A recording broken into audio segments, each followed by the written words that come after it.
Kia ora, and welcome to Thursday's Economy Watch, where we follow the economic events and trends that affect Aotearoa. I'm David Chaston, and this is the international edition from interest.co.nz. And today we lead with news. Both China and the US have parallel PMI surveys out today, and this month each told wildly different stories about how their February economies were tracking.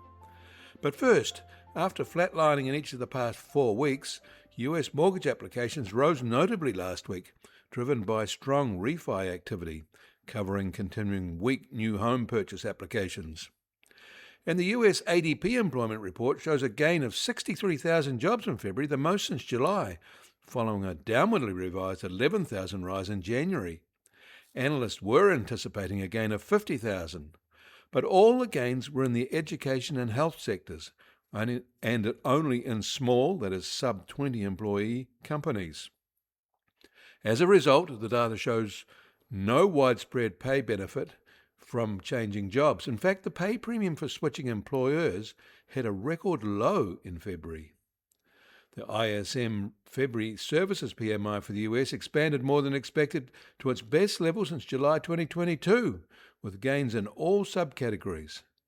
Meanwhile, the parallel S&P Global Market Services PMI told quite a different story, with the expansion in that sector falling to its lowest level since April 2025, amid a weaker rise in sales.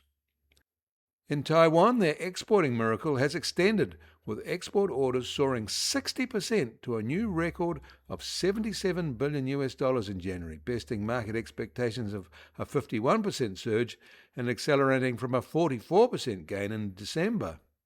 Yes, electronics drove the rise, but they also had strong rises in chemicals, textiles, and the metals sector. Orders poured in from the US, the EU, and from China. Export orders a year ago were $48 billion, and they were not weak, so this is truly an astounding trend. In China, their official February PMIs were dour affairs, even for them. Both the factory and service sector reports revealed contractions in the month, the factory sector worse than in January, and their services sector a slightly less contraction than in the previous month.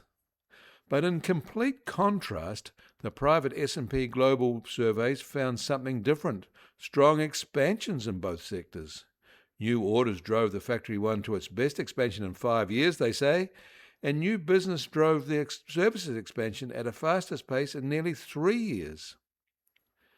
In Europe, producer prices rose quite sharply in January from December, but most of that was retracing a sharp December fall. Year on year, they were down 2.1%, although most of that fall was earlier in the year. And Australia reported that its economic activity rose 2.6% in the fourth quarter of 2025 compared to the same period in 2024. Analysts had expected it to rise 2.2% on that basis, so it was a very positive outcome. GDP per capita increased for the fourth consecutive quarter and is now 0.9% higher than a year ago, the highest year-on-year growth since December 2022. For the full 2025, this is a 2% real increase in GDP than in calendar 2024. Compensation of employees rose 6.5% in the year. The household savings to income ratio increased to 6.9%, up from 6.1% in the September quarter. This ratio is now at its highest level since the September quarter in 2022. All of this data is real after inflation. And we should note that the aluminium price surged overnight as Persian Gulf refineries declared force majeure on their orders due to the US Israeli attacks in the area and Iran's response.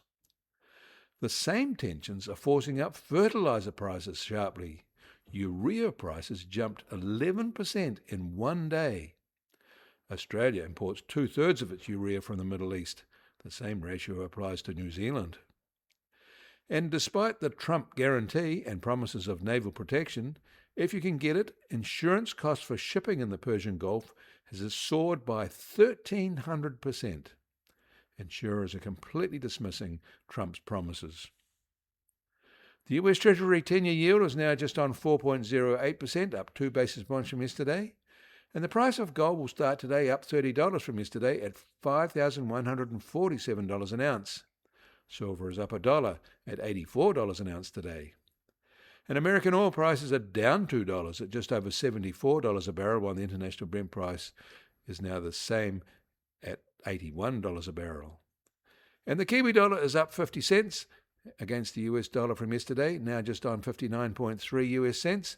Against the Aussie, we're up 10 basis points at 83.9 Australian cents. We're up 40 basis points against the yen.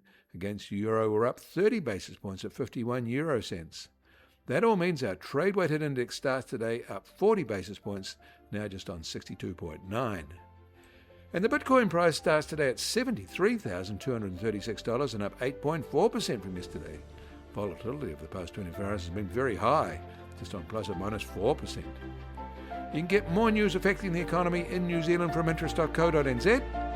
Kia ora, I'm David Chaston, and we'll do this again tomorrow.